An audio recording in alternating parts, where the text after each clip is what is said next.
সুপ্রিয় দর্শক সবাইকে আমাদের নিয়মিত টক শো এই সময়ে আমি জহিরুল আলম আজ আপনাদের সঙ্গে আছি। সবাই আমরা জানি যে লকডাউন উঠে যাচ্ছে এবং খুলতে শুরু করবে সবকিছুই, দোকানপাট, গণপরিবহন, ট্রেন, সবকিছুই। কিছুটা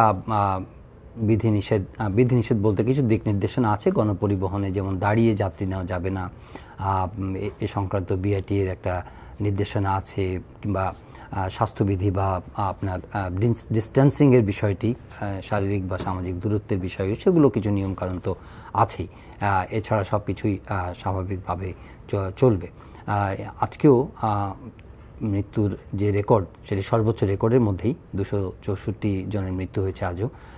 এবং গণটিকা যে কার্যক্রম চলছে সেটি চলছে, কিন্তু একই সঙ্গে যারা টিকা সেবা নিতে যাচ্ছেন তাদের ঘন্টার পর ঘন্টা অপেক্ষা করতে হচ্ছে।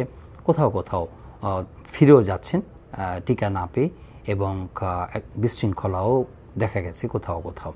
এদিকে সিনোফার্ম থেকে 17 লাখ টিকার কথা আমরা জানি, আসছে মধ্য আগস্টে আরও টিকা 54 লাখের মতো টিকা আসবে। ইতোমধ্যে যে লকডাউনটি আমরা দেখেছি কঠোর লকডাউনের নামে, সেই কঠোর লকডাউনটি আমাদের সংক্রমণ নিয়ন্ত্রণের ক্ষেত্রে কতটা ফলপ্রসূ হয়েছে সে বিষয়টি নিয়ে আজকে আলাপ করব অন্যান্য প্রসঙ্গের সঙ্গে, এবং বিধিনিষেধের মধ্যে তুলে নেওয়ার পরে চিত্রটি কেমন দাঁড়াতে পারে এবং সেখানে সংক্রমণের পরিস্থিতি সামনে দিকে বিশেষজ্ঞরা কি বলছেন সেগুলো নিয়েও একটু আলাপ করব। পরিচিত হব শুরুতেই। আজকে স্টুডিওতে আছেন আমাদের সিনিয়র জার্নালিস্ট জনাব সোহরাব হাসান, স্বাগত আপনাকে। আর জুম প্ল্যাটফর্মে আমাদের সঙ্গে যুক্ত হচ্ছেন, সবাই আপনি ইতিমধ্যে তাকে চেনেন, প্রফেসর ডক্টর বেনজির আহমেদ, সাবেক পরিচালক, স্বাস্থ্য অধিদপ্তর এবং সংক্রামক রোগ বিশেষজ্ঞ। স্বাগত আপনাকে ডক্টর বেনজির। শুরুতেই ডক্টর বেনজিরের কাছ থেকে আমরা আসলে প্রতিনিয়ত আপনি কথা বলছেন, ইতিমধ্যে আমরা আপনাদের মতো বিশেষজ্ঞদের কাছ থেকে শুনেছি যে যেভাবে সংক্রমণ চলছে এবং এটা অগাস্টের শেষে গিয়ে বা সেপ্টেম্বর মাসে গিয়ে পরিস্থিতি কোথায় দাঁড়ায় সেটা নিয়ে একটা শঙ্কা তো আছেই। এখন যে লকডাউন খুলে দেওয়ার পরে কি পরিস্থিতি দাঁড়াবে সেটা নিয়ে একটা বিশ্লেষণ আপনার কাছ থেকে শুনতে চাইবো, এবং একই সঙ্গে যে লকডাউনটি আমরা পেরিয়ে এলাম, কঠোর লকডাউনের নামে পেরিয়ে এলাম, সেটির সুফল কি আমরা সংক্রমণের যে হার এবং সার্বিক যে চিত্র তাতে কি কোনো প্রভাব পড়েছে কিনা? ধন্যবাদ জিহাদুল, এবং দর্শকদের স্বাগত জানাই, এবং আমার আরো একজন যে সম্মানিত আলোচক আছেন স্টুডিওতে তাকেও স্বাগত জানাচ্ছি। আমরা আসলে খুব ভালো অবস্থা নেই, এটা প্রথম কথা। এবং এখন যে সংক্রমণের প্রত্যেকদিন পজিটিভিটির হার কিংবা মোট সংক্রমণের সংখ্যা যেটা আংশিক মাত্র দেখাচ্ছে সারা দেশের চিত্র, সেই অবস্থায় লকডাউন উঠিয়ে নেওয়া এটা আসলে কিছুটা খুবই ঝুঁকি নেওয়া, এটাই বলতে চাই, অথবা আগুন নিয়ে খেলা, এরকম একটা কথাও হয়তো বা বলতে চাই, এই কারণে যে আসলে ডেল্টা ভেরিয়েন্টটাকে হালকা করে দেখার কোনো সুযোগ নেই। এটা ধরতে গেলে ভারতকে তছনছ করে দিয়েছে। ইভেন এ যাবৎকালের সবচেয়ে যে সফল দেশ করোনা নিয়ন্ত্রণে, যেখানে এই করোনার সৃষ্টি ধরতে গেলে সেই চায়না, তারাও এখন এই নতুন ডেল্টা ভেরিয়েন্টটা নিয়ে খুবই উদ্বিগ্ন, এবং তারা কি করবে এটা তারাও বুঝতে পারছে।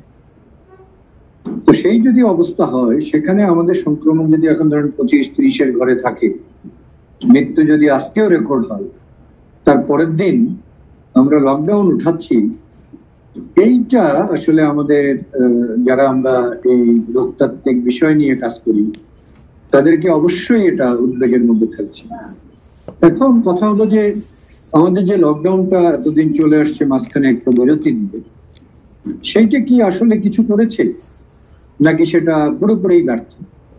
আমরা যদি প্রায়োগিক থেকে দেখি তাহলে হয়তো বা আপনি বলবেন কিছুটা ব্যর্থ, যে অনেক মানুষ বেরিয়েছে, মাঝখানে আবার গার্মেন্টস খুলে দেওয়া হয়েছে, এবং ছোট ছোট শহরগুলোতে আমি 10 দিন থেকে আসলাম আমার শহর গাইবান্ধায়, তো সেখানে ধরতে গেলে দোকানপাট খোলে, কিন্তু তারপরেও একটা জিনিস, সেটা হলো যে আন্তঃজেলা যে পরিবহনটা সেটা কিন্তু মূলত বন্ধ ছিল, এবং এখানে কোটি লোক প্রত্যেক দিন যাতায়াত করে, বাস, ট্রেন, স্টিমার, লঞ্চে সারা দেশে, এটা পরিবহন নেতাদের কাছ থেকে আমার শোনা।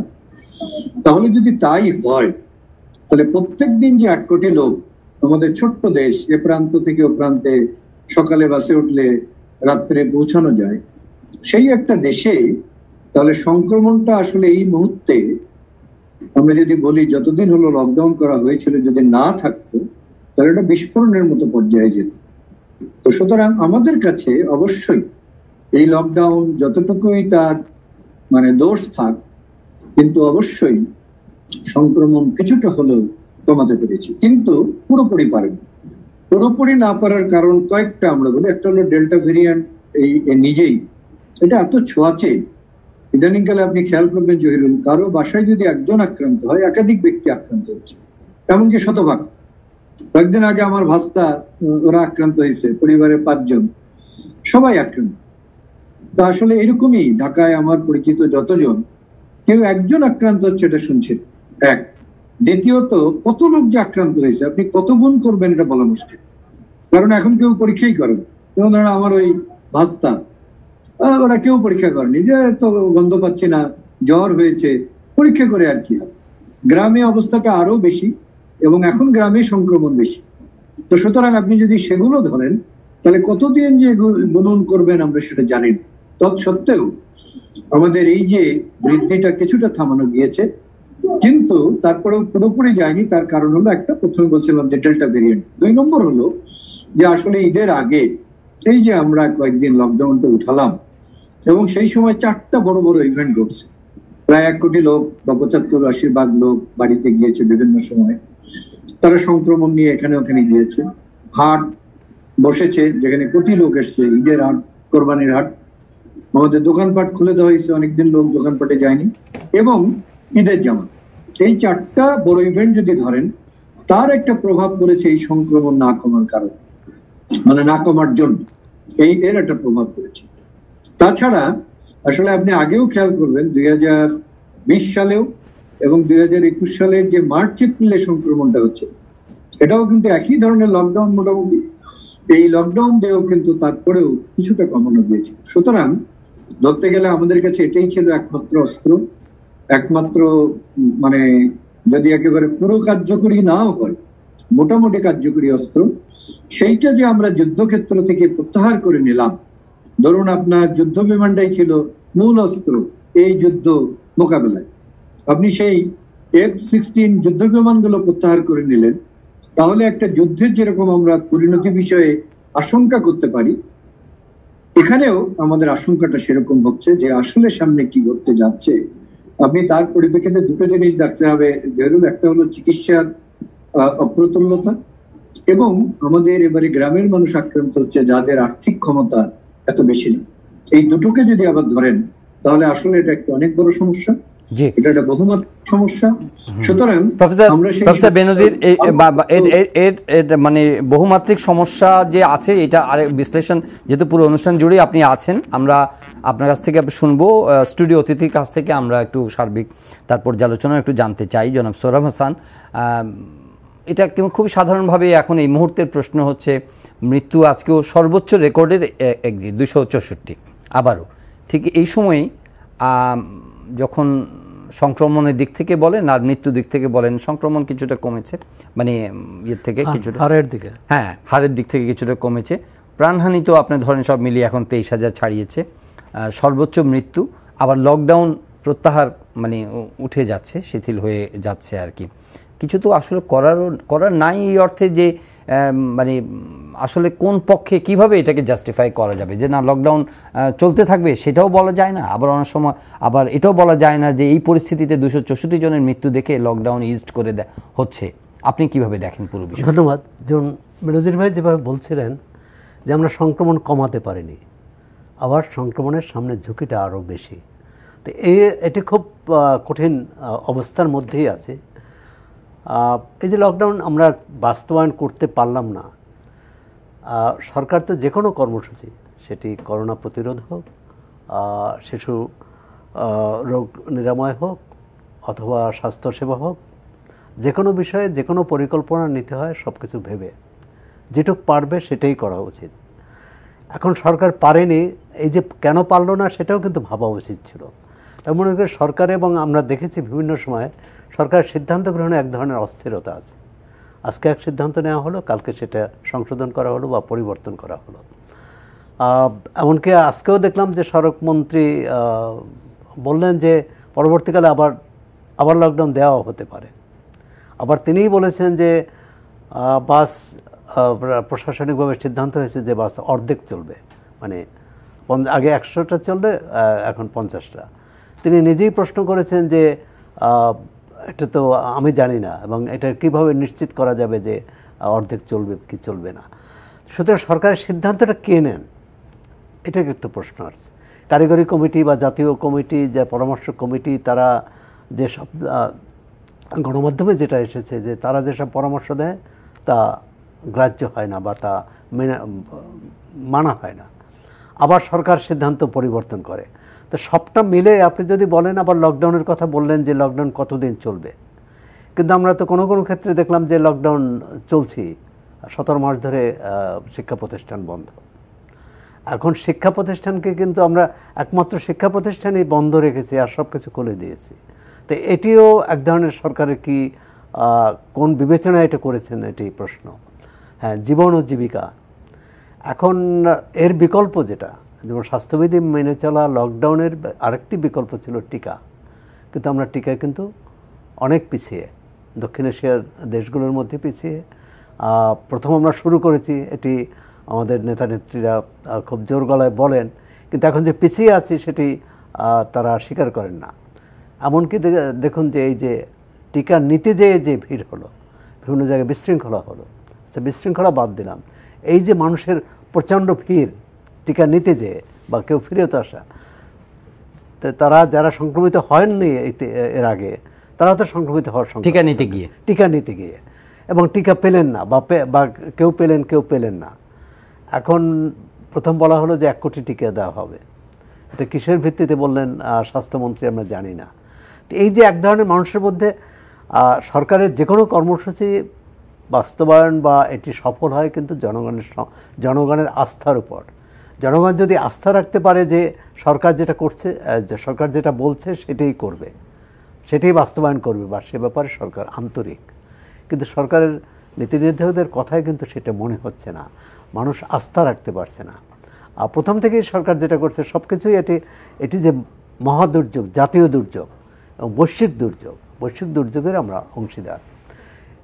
এই জাতীয় দুর্যোগ মোকাবেলায় প্রয়োজন ছিল সমাজের সব শ্রেণী পেশার মানুষকে যুক্ত করা, রাজনীতিকদের যুক্ত করা, জনপ্রতিনিধিদের যুক্ত করা। কিন্তু সরকার এটি কিন্তু প্রথম থেকেই শুধু প্রশাসনিকভাবে, শুধু আইনশৃঙ্খলা রক্ষাকারী বাহিনী দিয়ে এটিকে সামাল দিতে চেয়েছে, যার ফলে এটি কার্যকর হয়নি। দ্বিতীয় যে লকডাউন যে কার্যকর না হওয়ার আরেকটি কারণ, লকডাউন হলে কত সংখ্যক মানুষ ক্ষতিগ্রস্ত হবে, কত সংখ্যক মানুষের জীবিকা বন্ধ হয়ে যাবে, এটা একটা হিসেব করা উচিত ছিল। এবং তাতে 15 দিন চলতে পারে অন্তত, কারণ এটা ধরা হয় যে 15 দিন যদি লকডাউন বিচ্ছিন্ন রাখা যায় তাহলে এই সংক্রমণটা কমানো সম্ভব। আমরা যে প্রথম যে ভুলটা করলাম সেটা হলো এই যে ডেল্টা ভ্যারিয়েন্ট যখন প্রথম সীমান্তে দেখা গেল, তখন যদি সীমান্তের 10টি জেলা বন্ধ করে দেওয়া যত সহজ ছিল। প্রফেসর বেনজির, যেটি সৌরভ ভাই বলেন ওই সূত্র ধরে একটি প্রশ্ন করতে চাই। আপনি জনস্বাস্থ্যবিদ হিসেবে কি মনে করেন যে একটা প্যান্ডেমিক মোকাবেলার জন্য যে নানা ধরনের অ্যাপ্রোচের কথা বলা হয়, এখন যেটা সৌরভ ভাই বললেন, হয়তো উনি বিশেষজ্ঞ নন এই বিষয়ে, কিন্তু যেটা সাধারণভাবে যে আলোচনা হচ্ছে যে এটা সবাইকে সম্পৃক্ত করে একটা ইনক্লুসিভ একটা মানে এনগেজমেন্ট দরকার এই ধরনের একটা মহামারী মোকাবেলার জন্য, তাহলে পরে এটা একটা সফল একটা কৌশল হয় আর কি। কিন্তু আমরা দেখছি যে শুধু ল এনফোর্সিং এজেন্সি অ্যান্ড প্রশাসন, এটার আপনার এই বিষয়ে পর্যবেক্ষণ কি? না, আমি সৌরভ ভাইয়ের সাথে একমত। এবং আসলে আমি সারা জীবন ধরেন 20-30 বছর মূল জীবনে এগুলো নিয়ে কাজ করি, এবং যখনই বিভিন্ন এই ধরনের কাজ করেছি সেখানে জনগণকে সম্পৃক্ত করেছি। কিছুদিন আগেও এই হৃদরোগ নিয়ে আমি কাজ করলাম সারা দেশে, সেখানে এই জনসম্পৃক্ততার জন্য 132টা যে হৃদরোগ প্রবণ উপজেলা, প্রত্যেকখানেই একটা করে এই কর্মশালা করেছি জনসম্পৃক্ততার জন্য। স্থানীয় জনপ্রতিনিধি তাদেরকে দাওয়াত করেছি, মিডিয়ার লোকদের দাওয়াত করেছি। এটা যে একেবারে অনেক কাজ হয়েছে তা না, তারপরেও এটা ছাড়া চলে না, এই কারণেই করেছি। আমি সম্প্রতি গাইবান্ধা গিয়েছিলাম, আমার নিজের জেলা। ঈদের দিন গেলাম, দিন 10 ছিলাম এই করোনা মোকাবেলায় আমার নিজের জেলার পাশে থাকার জন্য। সেখানেও আমি প্রথমেই যে কাজটা করেছি সেটা হলো ওখানকার ছাত্র সংগঠন আছে একটা, তাদেরকে এতে যুক্ত করার চেষ্টা করেছি। প্রায় তাদের 1500 সদস্য আছে এবং সেটা কিন্তু এখন হচ্ছে। তারা এখন টিকায় সহযোগিতা করছে, তারা রোগীদের আইসোলেশনে সহযোগিতা করছে। একটু আগেই ফেসবুকে দেখলাম ওরা একটা চড়ে গিয়েছে নৌকায় করে। এরা ইয়াং ছেলে, ইউনিভার্সিটি, বিভিন্ন ঢাকা ইউনিভার্সিটি, গভর্নমেন্ট ইউনিভার্সিটি, বিভিন্ন ইউনিভার্সিটি গাইবান্ধায় এবং আমাদের বেশ কিছু ডেন্টাল এবং মেডিকেল স্টুডেন্ট, ওরা এখন বাড়িতে আছে। ওদেরকেও ডাকলাম, ডেকে একটু প্রশিক্ষণও দিলাম আমি সিভিল সার্জন অফিসে গিয়ে। এবং গাইবান্ধা যারা সুধী সমাজ, ওনাদেরকেও ডাকলাম একদিন, ওনাদের সঙ্গে বসলাম যে দূরে থাকা যাবে না, আপনারা শুধু সমালোচনা করলে হবে না, এর সঙ্গে যুক্ত হন। এবং একইভাবে জেলা প্রশাসন থেকে শুরু করে, অর্থাৎ মানে একটা সবাই যেন এটাতে যুক্ত হয়। আমি তো একজন ব্যক্তি হিসেবে গিয়েছি, আমার তো আর কোনো প্রশাসনিক পোর্টফোলিও নেই আছে, কিন্তু তারপরেও কিন্তু আমি চেষ্টা করেছি এটাই। এবং এখন আপনি দেখেন টিকায় কিন্তু একটু জনসম্পৃক্ততা আসছে, আপনি খেয়াল করে দেখেছেন। এবং তার একটা ইম্প্যাক্ট দেখেন যে এখন ডিমান্ড এত ক্রিয়েট করা গিয়েছে, তার একটা মূল কারণ কিন্তু এইটা। কারণ একটা ইউনিয়নে একজন চেয়ারম্যান অথবা মেম্বার যখন তার এলাকার লোকজনকে বলে এই টিকা নিতে যেতে হবে, কিংবা একটা রাজনৈতিক দল, তখন তার কিন্তু আলাদা একটা গুরুত্ব থাকে। পাশাপাশি এই যে স্বেচ্ছাসেবকরা, তারা কিন্তু বসেই ছিল এবং তারা ধরতে গেলে বিনা পয়সায়, কোনো কিছু ছাড়াই। তাহলে এই জনসম্পৃক্ততাটা আমরা প্রথম থেকে দেখি আমাদের মাননীয় এমপিদের। আপনিও খেয়াল করেছেন, আমরা অনেকবারই আলোচনা করেছি, তাদের যুক্ততা না থাকা। আমাদের ইভেন ঢাকার কথা আপনি চিন্তা করেন, ঢাকার 2 জন মেয়র, ধরতে গেলে 2 জনই আমাদের খুব তুখোর মেয়র। এনারা যদি ঢাকাকে সংক্রমণ মুক্ত করার নিজেরা যুক্ত হতে না, তার যে ডাইমেনশন আসতো সেইটা এই যেভাবে করা হচ্ছে সেই ডাইমেনশন কখনো আসবে। আমি একদিন ঢাকা জেলা প্রশাসককে বললাম যে ভাই, আপনি যে বলছেন ঢাকা শহরে আপনি মাস্ক পরা নিশ্চিত করবেন, আপনার ক্ষমতা কতটুকু আমাকে বলেন। এর মধ্যে একটু জিজ্ঞেস করতে চাই, মানে তাদের তাহলে সমস্যাটা কোথায়? যে তারা যে যখন এখন ডেঙ্গুতে দেখা যাচ্ছে যে উত্তরের মেয়রকে আমরা দেখছি যে উনি সক্রিয় আছেন, তারপরে দক্ষিণের মেয়রও দেখলাম যে ত্রাণ বিতরণ করতে গেছেন, যদিও সেখানে যথেষ্ট বিশৃঙ্খলা পরিলক্ষিত হয়েছে। কিন্তু যদি ওনারা জননেতা হিসেবে বা এই ঢাকার এমপি অথবা যারা বিভিন্ন কনস্টিটিউয়েন্সির সংসদ সদস্যরা বা বিভিন্ন রাজনৈতিক দলের নেতৃবৃন্দ বা কর্মী বা তারা ভলান্টিয়ার্স বা চ্যারিটেবল অর্গানাইজেশনস, এনাদের মানুষকে সচেতনতামূলক কর্মসূচি গ্রহণে, মাঠে নামতে এবং কার্যক্রমে অংশ নিতে অসুবিধাটা কোথায়? সরকার যদি নাও ডাকে বা এটা যদি জাতীয় কৌশলপত্রের মধ্যে নাও অন্তর্ভুক্ত থাকে, ব্যক্তি উদ্যোগে এটা করতে গেলে অসুবিধাটা কোথায় আপনি কি দেখেন?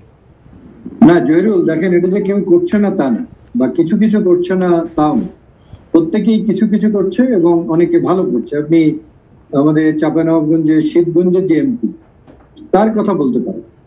তিনি কিন্তু নিজ উদ্যোগে একেবারে রীতিমতো মডেল তৈরি করে ফেলেছেন এবং তিনি সার্থকভাবে ওখানে এটা নিয়ন্ত্রণ করতে পেরেছেন। কিন্তু বিষয়টা হলো এই, সবাই তো একরকম হবে না। 2 নম্বর হলো যেখানে যে কৌশলগত জিনিসগুলো আছে, টেকনিক্যাল বিষয়গুলো আছে। করোনা একটা ভিন্ন জিনিস, যেমন ডেঙ্গুতে তারা কেন নেতৃত্ব দিতে পারে? কারণ ডেঙ্গু নিয়ে ঢাকা 2000 সাল থেকে কাজ করছে, মানে 20 বছরের অভিজ্ঞতা। উনি হয়তো মেয়র ছিলেন না, কিন্তু একজন ঢাকার বাসী হিসেবে বা ওই অফিসে অন্যান্য যারা আছে তাদের কাছ থেকে এই কিছুটা টেকনোলজি ট্রান্সফার হয়েছে তাদের কাছে। সুতরাং তারা ওটাতে কি করতে হবে হয়তো বা একেবারে সঠিক পারছে না, কিন্তু তারা কিছু জানেন। করোনা ভিন্ন, ধরুন আইসোলেশন, কোয়ারেন্টাইন, এগুলো যে প্রায়োগিক দিক, এটা কিন্তু তাদের পক্ষে একটা প্ল্যান করে করা কঠিন। 2 নম্বর হলো যে এমন যদি একটা পরিস্থিতি হয় তাদেরকে দূরে ঠেলে দেওয়ার, তাহলে কিন্তু সেটা মানে একেবারে কাটিয়ে উঠে একটা নেতৃত্ব নেওয়া, এটা কঠিন। এটা আসলে জাতীয় কর্মকৌশলের মধ্যেই থাকা উচিত ছিল এবং সেটা নেই। না থাকার ফলে আসলে আমরা অনেক ক্ষেত্রেই এই যে সরকারের যে কর্মসূচি সেগুলো সফলভাবে বাস্তবায়ন করা যায়নি। ওনারা যুক্ত থাকলে আমি মনে করি কিছু অনিয়ম হতো, কিছু লস হতো, কিন্তু লাভটা হতো অনেক বেশি। সেই জায়গাটা আসলে আমাদের প্রথম থেকেই ঘাটতি আছে। আর আরো একটা সমস্যা হলো নেতৃত্ব। ধরেন এটা আসলে নেতৃত্ব দেওয়া উচিত ছিল প্রথম থেকেই আমাদের মাননীয় স্বাস্থ্যমন্ত্রী। আইনে তাই আছে এবং জাতীয় কর্ম পরিকল্পনা তাই আছে। ন্যাশনাল অ্যাডভাইজারি কমিটি, তার প্রধান হবেন আমাদের মাননীয় মন্ত্রী স্বাস্থ্য, কিন্তু সেটা হয়নি।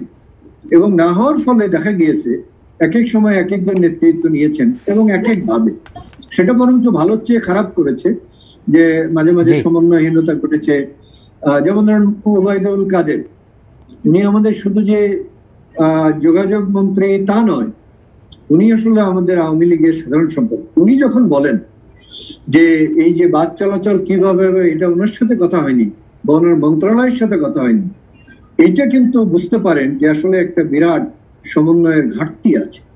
তাছাড়া কিন্তু এটা হওয়ার কথা না। এবং একজন মাননীয় মন্ত্রী এবং একজন আওয়ামী লীগের সাধারণ সম্পাদক, তিনি কিন্তু এটা কখনো বলার কথা না। এটাকে খুব গুরুত্ব দিয়ে আমাদের দেখতে হবে যে সমন্বয়ের ঘাটতি আছে এবং আমরা যেভাবে ইচ্ছা সিদ্ধান্ত নিচ্ছি এবং সেগুলো কিন্তু এখন পর্যন্ত কোনোটাই খুব ভালো ফল দেয়নি। জি, আমরা আসছি আপনার কাছে প্রফেসর বেনজির, আসছি আপনার কাছে জনাব সোহরাব হাসান।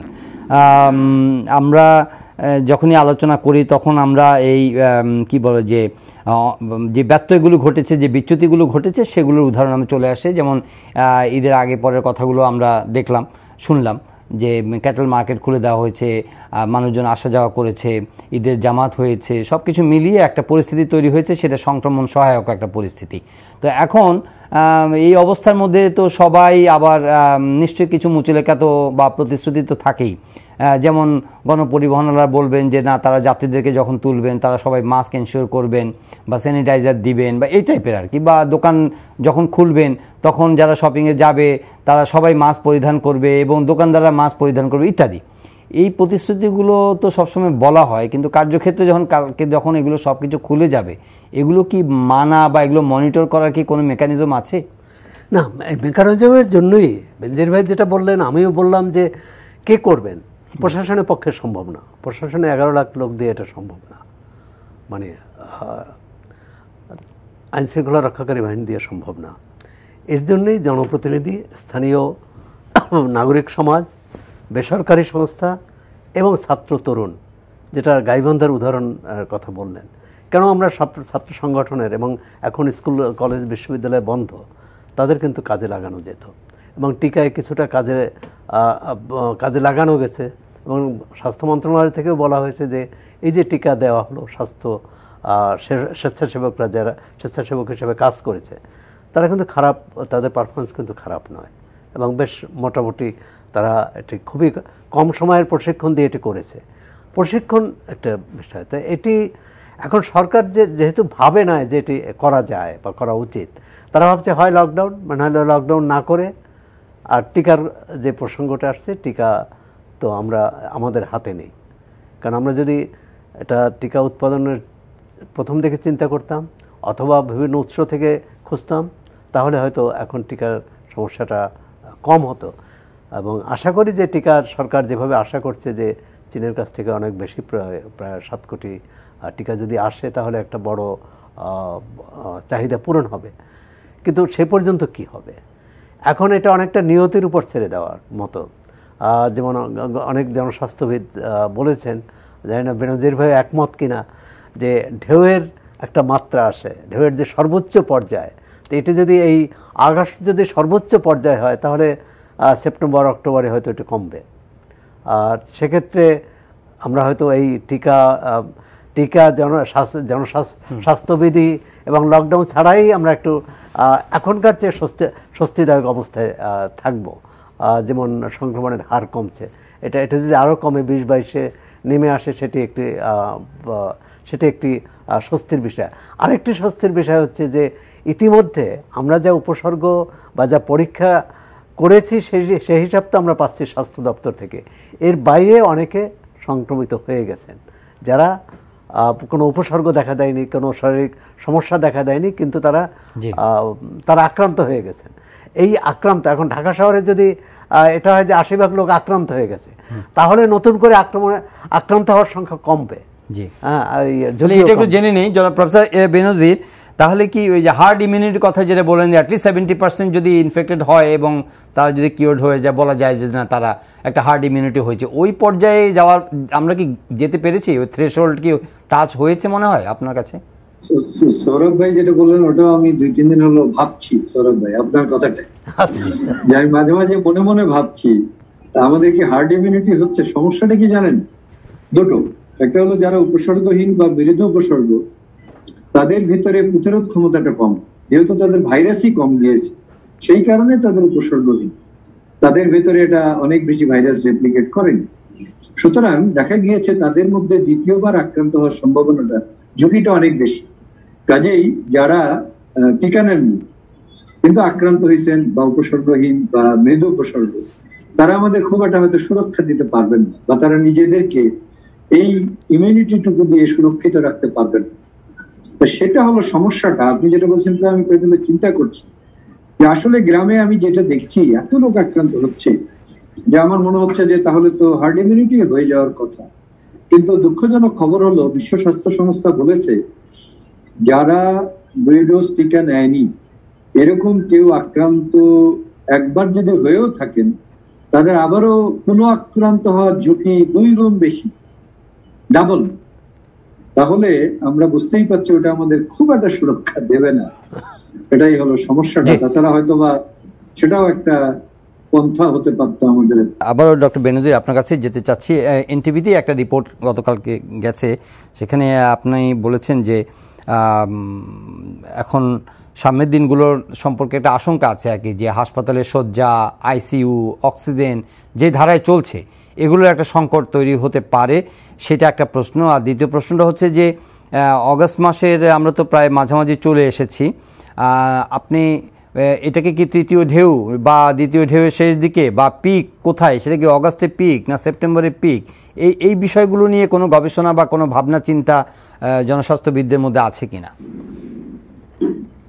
জহিরুল, অবশ্যই আমরা খেয়াল রাখছি। আমি একটু আগেও আপনি যখন আমাকে যুক্ত করলেন আমি আমাদের কার্ডটা দেখছিলাম, স্বাস্থ্য বিভাগের যে কার্ডটা। আসলে দুটো জিনিস, আপনি প্রথমে বলছেন চিকিৎসার ব্যাপারটা বলি, তারপরে আমরা ঢেউয়ের কথাটা একটু পর্যবেক্ষণ। চিকিৎসার যে ব্যাপারটা সেটা হলো যে এই চিকিৎসায় অক্সিজেন মুক্ত, এবং অক্সিজেনটা আসলে একজনের চাহিদা কতটুকু সেই অনুযায়ী না দিলে তার যদি কিছু সময় বা দীর্ঘ সময় অক্সিজেনের স্বল্পতা থাকে, বিশেষ করে যারা বয়স্ক মানুষ, তাদের বিভিন্ন অঙ্গ একসাথে বিকলাঙ্গ হয়ে যায়, মানে বিকল হয়ে যায়, বিকলাঙ্গ না বিকল হয়ে যায়, যেটাকে আমরা মাল্টি অর্গান ফেলিউর বলি। তখন তাদেরকে আসলে বাঁচানো কঠিন। এটার জন্য আমাদের একটা সুসমন্বিত চিকিৎসা দরকার। সেই চিকিৎসা সেবাটা আমরা যে খুব করতে পেরেছি তা না, আমাদের মূলত রাজধানী নির্ভর চিকিৎসা সেবা, পাশাপাশি আমাদের যে বড় বিভাগীয় শহরগুলো আছে সেটাতে মোটামুটি আছে, কিন্তু মফস্বল জেলাগুলোতেও এমনকি এই চিকিৎসাটা এতটা না, আর উপজেলাগুলোতে এটা রীতিমতো একটা সমস্যা। তো সব মিলিয়ে যে আসলে আমাদের যে বর্তমানে চিকিৎসা ব্যবস্থাটা আছে সেটা প্রায় ধরেন শেষ পর্যায়ে, এটা মাননীয় মন্ত্রী আমাদের মহাপরিচালক করেছেন। কারণ এই অক্সিজেনটা বাড়িতে অনেকে দিলেও আমরা দেখেছি তাতেও কিন্তু সমস্যা হচ্ছে, যে অনেকেই ঠিক মতো দিচ্ছেন না, অতিরিক্ত দিচ্ছেন। এমনকি ব্ল্যাক ফাঙ্গাস যেটা হয় সেটা কিন্তু ভারতে মনে হচ্ছে এই অক্সিজেন থেকেই, যে একজনের অক্সিজেন আরেকজনকে দেওয়া, অর্ধ ব্যবহৃত অক্সিজেন ফেলে রেখে সেটা দেয়া যেখানে ফাঙ্গাস জন্মায়, কিংবা ইন্ডাস্ট্রিয়াল অক্সিজেন দেওয়া, এই ঝুঁকিগুলো তৈরি হয়। এক। দ্বিতীয়ত যে আমাদের চিকিৎসক নার্সরা তাদের আসলে একেবারে শেষ পর্যায়ে, মানে এই কাজ করতে করতে করতে, এবং আমি গাইবান্ধায় গেলাম মাত্র 6 জন চিকিৎসক একটানা ডিউটি করছে, এই 40-45টা রোগী, এই আজকে 8 ঘন্টা কালকে 8 ঘন্টা রোদ। এইটা আসলে কঠিন, মানে আমাদের ডাক্তার নার্সদের জন্য। তো সব মিলিয়ে যদি ধরেন এখানে আরো রোগী বেশি হয় তাহলে এক হবে যে ধরেন এই অক্সিজেন পাওয়া যাবে কিনা, বেডে না হলে তো আর অক্সিজেন দেওয়া যায়, তাহলে রাস্তায় অক্সিজেন নেবে, এ নেবে, ও হবে, আইসিইউ পাওয়া যাবে না। সব মিলিয়ে তখন যে পরিস্থিতিটা হয় সেটা কিন্তু আপনি দেখছেন এপ্রিলে আমরা ক্লাস পেয়েছি, আর ভারতের আমরা প্রত্যেক দিন দেখেছি ওই সময় যে কি অবস্থা। আমরা সেটা চাই না। এটা হলো একটা দিক, মানে চিকিৎসার দিকটা। বিভিন্ন আরেকটা যেটা বলছিলাম, এবারে কিন্তু আমাদের গরিব মানুষ, গ্রামের মানুষরা আক্রান্ত হচ্ছে, তাদের চিকিৎসাটা খুব কঠিন। তাদের অনেকে আবার দারিদ্র সীমার নিচে চলে যাচ্ছে এই কারণে, শুধু এই কারণে।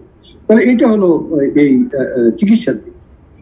আর যেটা আপনি ঢেউয়ের কথা বলছেন, এটা আমি দেখছিলাম একটু আগেও, যে আমাদের যে কার্ভটা সেটা যে অনেক একবার উঁচু হচ্ছে তা না। এর 2-3টা কারণ। একটা হলো লকডাউন, সেটা কিছুটা প্রভাব রেখেছে। 2 নম্বর হলো যে আমরা আসলে অনেক টেস্ট করিনি, অনেক টেস্ট। যেমন গাইবান্ধা শহরে আমি বললাম যে এই তোমরা কত টেস্ট করলো? স্যার আমাদের বরাদ্দ হলো 100 প্রত্যেক দিন। অর্থাৎ রংপুর বিভাগে এই পিসিআর টেস্ট হয়, গাইবান্ধা কোনো পিসিআর মেশিন নেই। সুতরাং 100 জনের বাইরে যে লোকগুলো আসে তাদের আর কিন্তু নমুনা নেওয়া যায় না। এবং আপনি বোঝেন যে একটা জেলায় গ্রাম থেকে একটা লোক আসবে, দ্বিতীয় দিন যে সে আসবে সেটা বলা কঠিন, কারণ তাকে অনেক কিছু জোগাড় যন্ত্র করে আসতে হয়, কাজ বাদ দিয়ে আসতে হয়, টাকা জোগাড় করতে হয় আসার জন্য। তাদের শহরে আসা অনেক কষ্ট, কাউকে ধরে আসতে হয়। সব মিলিয়ে এরকম অসংখ্য লোক আছে যাদের আমরা আসলে এই গ্রাফের মধ্যে দেখছি না। সুতরাং ওই গ্রাফটা যদি আসতো, ইতিমধ্যে আমরা হয়তো একটা চূড়া চূড়া ভাব দেখতাম হয়তো, মানে অর্থাৎ আগের চেয়ে অনেক উঁচুতে উঠেছে। আমরা কিন্তু মূলত এই মালভূমি দেখি, উচ্চ মালভূমি, পামির মালভূমির মধ্যে, অর্থাৎ এটা উপরে ওঠে। গতবারও তাই হয়েছে, কিন্তু সে কিন্তু চূড়া সেটা হচ্ছে না। কারণ আমরা আসলে চূড়াটার জন্য যত পরীক্ষা করা দরকার, যেমন ধরেন আপনি ওহানে এখন 1,11,00,000 লোককে তারা পরীক্ষা করছে, তাদের রুগী হয়েছে 8-10 জন বা 15-20 জন বা 50-60 জন। সেক্ষেত্রে আমাদের 17 কোটি লোক বা ঢাকা শহরে 2 কোটি লোক, তার আমরা কয় হাজার বা কয় লাখ পরীক্ষা করছি। তাই বুঝতেই পারেন যে আসলে আমরা প্রকৃত চিত্রটা পাচ্ছি। এখন কথা হলো যে আসলে চূড়া বলতে আমরা এই বুঝি তখন যেখান থেকে নামতে শুরু করি, আমরা সেটা এখনো বলতে পারছি না। এই কারণে বলতে পারছি না যে আসলে যে লকডাউনটা উঠিয়ে দেওয়া হলো, এটার প্রভাবে যদি সংক্রমণ আবার বাড়তে শুরু করে তাহলে কিন্তু এটা আর থাকবে না, এটা আবার ঊর্ধ্বমুখী হবে। তার মানে পামির মালভূমি আরো উঁচুতে উঠতে থাকে। তারপরে কতদিন যায়, যেরকম সৌরভ ভাই বললেন, আমিও সেটাই কামনা করি যে অন্তত সেপ্টেম্বর মাস, অক্টোবর মাসে যেন আমাদের নিম্নগামী হয়। এখানে দুটো জিনিস, একটা হলো দূরে একটা মেঘ ডাকছে, সেই মেঘ হলো দুটো মেঘ। একটা হচ্ছে ডেল্টা প্লাস ভ্যারিয়েন্ট, যেটা ভারতের মহারাষ্ট্রে শোনা যাচ্ছে এখন বেশ সংক্রমণ করছে। আরেকটা হলো ল্যামডা ভেরিয়েন্ট, যেটা বেলজিয়ামে দেখা গেল যে 8-10 জন লোক মারা গিয়েছে এই ল্যামডা ভেরিয়েন্ট। জাপানেও দেখা যাচ্ছে। জাপান তৃতীয় ঢেউয়ের জন্য প্রস্তুতি নেওয়া শুরু করছে, এবং তারা রীতিমতো একেবারে ক্যালকুলেশন করে যে এতটা রোগী হলে এত পার্সেন্ট যদি দেখা যায় তাহলে তারা কি করবে, তার বেশি পার্সেন্ট হলে কি করবে, অথবা একটা হাসপাতালে এত রোগী হলে কি করবে। রীতিমতো তার 4টা পর্যায় ঠিক করে ফেলেছে। সব মিলিয়ে যে আমরা যে সেপ্টেম্বরে স্বস্তির দিকে যেতে যাচ্ছি অথবা অক্টোবরে, সেইটা আসলে জহিরুল এটা বলা মুশকিল। এবং মানে আমাদের এই করোনা এমন সকলকে বোকা বানাচ্ছে। অনেক মডেলিং হয়েছে, বাংলাদেশে নানা কিছু বলা হয়েছে, কোনোটাই খাটেনি। সেই জন্য ভবিষ্যৎবাণী করতে চাই না, বরঞ্চ বাস্তবতার নিরিখে এগুলো কিছু বিশ্লেষণ করতে চাই, এবং সময় সময় আমরা বলতে চেষ্টা করব যে আসলে আমাদের সামনে কি হবে। জি, ধন্যবাদ জনাব সৌরভ হাসান। আপনি শিক্ষা প্রতিষ্ঠানের কথাটি বলছিলেন, নিশ্চয়ই এই কথা তো সবাই মধ্যেই আলোচনা আছে যে আজকে প্রায় 5 শতাধিক দিন অতিবাহিত হয়েছে শিক্ষা প্রতিষ্ঠান বন্ধ, এবং এটা নিয়ে সময়ে সময়ে কর্তৃপক্ষ কথা বলছেন, শিক্ষামন্ত্রী কথা বলছেন, নানা সিদ্ধান্ত আসছে, কিন্তু শিক্ষার্থীদেরকে বিপদে ফেলতে চাচ্ছেন না। এটাই সরকারের অবস্থান, যে তাদেরকে সবাইকে টিকা না দিয়ে শিক্ষা প্রতিষ্ঠান খুললে একটা বড় ঝুঁকি শিক্ষার্থীদের জন্য। তবে সবাইকে পর্যায়ক্রমে টিকা দিয়ে খুলবার একটা পরিকল্পনা হয়তো বা করা হচ্ছে, এবং সেটা সেপ্টেম্বরে হয়তো বা এরকম একটা ভাবনা চিন্তা আমরা শুনতে পাচ্ছি। কিন্তু একই সঙ্গে দেখেন যে সারা পৃথিবীতেও কিন্তু গ্লোবাল ফেনোমেনা, যেটা জাতিসংঘ মহাসচিব মধ্যে বলেছেন যে একটা শিক্ষা জীবন একটা বা শিক্ষা একটা গভীর সংকটের মধ্যে পড়েছে প্যান্ডেমিকের কারণে। আপনি ইউনেস্কো বলেছে, ইউনিসেফ বলেছে। প্রশ্ন হচ্ছে যে আসলে এই যে করোনা সংক্রমণ যে প্রথম শুরু হলো, এটি কোন কোন খাতে কতটা প্রভাব, কতটা অভিঘাত তৈরি করতে পারে, সরকারের নীতি নির্ধারকরা এটি যদি প্রথমেই ভাবতেন তাহলে একটা ম্যাপিং করতে পারতেন, একটা যে কিভাবে কোন ক্ষেত্রে কি আমরা এর প্রতিকার হিসাবে নেব, প্রতিষেধক নেব। টিকা তো আমাদের হাতে নেই, সেটি বাইরে থেকে আসবে। এটা স্বাস্থ্যবিধি মানানো, সেটা একটা পথ ছিল এবং এখনও আছে। কিন্তু এক্ষেত্রে আমাদের সরকারের যেমন দায়িত্ব আছে, নাগরিকদেরও অসচেতনতা বিষয় আছে, এবং অনেকেই কিন্তু মাস্ক পরতে চান না। হয়তো বাধ্য হয়ে, এবং আমাদের মধ্যে এরকম ধারণা যে পাশের বাড়ির কেউ আক্রান্ত হলেও ভাবে যে আমার পরিবারে তো হয়নি, একবার নিজের পরিবারে না আসা পর্যন্ত। তো এই মানসিকতাও পরিবর্তন করা দরকার। তৃতীয় হচ্ছে যে এই শিক্ষা প্রতিষ্ঠান, এখন শিক্ষার এই যে সংক্রমণ এখন যে উচ্চ হার, এটা কিন্তু সবসময় ছিল না, এখন সারা দেশে ছড়িয়েছে। প্রথম বছর 2000 সালে কিন্তু এটা, 2020 সালে কিন্তু এটি ঢাকা, চট্টগ্রাম বড় শহরগুলোই কেন্দ্রীভূত ছিল, সীমাবদ্ধ ছিল, গ্রামাঞ্চলে এরকম ছড়ায়নি। এটি ডেল্টা, সীমান্ত থেকে ডেল্টা ভ্যারিয়েন্ট আসার পরে এটা হয়েছে। বলছে তার আগ পর্যন্ত কেন সরকার ভাবলো না যে শিক্ষা প্রতিষ্ঠান খোলা যায়? পার্বত্য চট্টগ্রাম বা প্রত্যন্ত অঞ্চলের অনেক জায়গায় কিন্তু করোনা ছিল না, সেখানে এটা করা যেত কিনা। আরেকটি অনেকেই বলেছেন বিশেষজ্ঞরা যে বাসে পরিবহন সেক্টরে যেমন করা হয়েছিল যে একটি আসন খালি রেখে, শিক্ষা প্রতিষ্ঠানে এটা করা যেত। আজকে কোনো শ্রেণীর ক্লাস হবে, অন্য শ্রেণীর ক্লাস হবে পরের দিন, বা সকালে হবে, সকালে হয়তো 3টি ক্লাস হবে, বিকালে 3টি ক্লাস, এটি করা যেত, কিন্তু করা হয়নি। এখন সংক্রমণ বেশি, সুতরাং এখন কিন্তু কেউ বলবে না যে এখনই শিশুদের খুলে দেওয়া হোক, শিশুদের স্কুলে পাঠানো হোক। হ্যাঁ, কিন্তু বিশ্ববিদ্যালয় কলেজ শিক্ষার্থীদের ক্ষেত্রে এখন কলেজ শিক্ষার্থীরা শিক্ষা প্রতিষ্ঠানে যাচ্ছে না, তারা তো মার্কেটে যাচ্ছে, তারা গণপরিবহনে চড়ছে, এবং মাঝখানে তোমরা পর্যটনেও অনেক গিয়েছে। তো সুতরাং এটি তো কোনো যুক্তির কথা হলো না, শুধু শিক্ষা প্রতিষ্ঠান বন্ধ রেখে। বন্ধ থাকলে তাহলে সব কিছু বন্ধ থাকতে হবে, মানে যেটা টোটালি লকডাউন, যেটা মানে সম্পূর্ণ লকডাউন, সেটা আমরা করতে পারিনি, পারবো না। এখন যে প্রশ্নটি আসছে এটি ঠিক, টিকা দিতে হবে, টিকা দেওয়ার পরই শিক্ষা প্রতিষ্ঠানে যাওয়ার ব্যবস্থা হবে। সরকার হয়তো 1 লাখ শিক্ষার্থীর মতো শিক্ষার্থীকে টিকা দিতে পেরেছে, তবে আশা করি, এবং এটা বলা হয় যে 45 লাখ শিক্ষার্থী মাধ্যমিক এবং উচ্চ মাধ্যমিক এবং উচ্চ শিক্ষা বিশ্ববিদ্যালয় পর্যায়ে, তাতে 90 লাখ টিকা দরকার। তাই এটি সরকার যত দ্রুত সংগ্রহ করে, এবং এমনকি শিক্ষা প্রতিষ্ঠানে যদি আজকে নাও খুলতে পারে, সেপ্টেম্বরেও না খুলতে পারে, কিন্তু টিকা দিয়ে তো রাখতে হবে। আচ্ছা, 2 ডোজ টিকার মধ্যে আবার সময়ের ব্যবধান আছে, আজকে টিকা দিলে 1 মাস পর দিতে হবে। সুতরাং এই যে পরিকল্পনা এবং স্বল্পমেয়াদী দীর্ঘমেয়াদী পরিকল্পনা নিয়ে কিন্তু এগোতে হবে। কবে, এটা ঠিকই সংক্রমণের উপরে নির্ভর করবে, যে আজকে যদি সংক্রমণ আরো বেড়ে যায় তখন কেউ বলবে না যে শিক্ষা প্রতিষ্ঠান খুলে দাও, কিন্তু এটি যদি কমতির দিকে থাকে এবং টিকা যখন শর্ত, তার টিকাটা আগে দিন। জি, ওকে। প্রফেসর বেনজির, আমরা তো 500 দিন বন্ধ রেখেছি, এখন সংক্রমণ ঊর্ধ্বমুখী, এই সময় তো আর এটা প্রশ্নই আসে না ভাবার যে শিক্ষা প্রতিষ্ঠান এই মুহূর্তে খুলে দেওয়া হবে, কিন্তু রোড ম্যাপটা কিরকম হওয়া উচিত, কোনো পরামর্শ আপনার দিক থেকে আছে কিনা? একটু আনমিউট করবেন।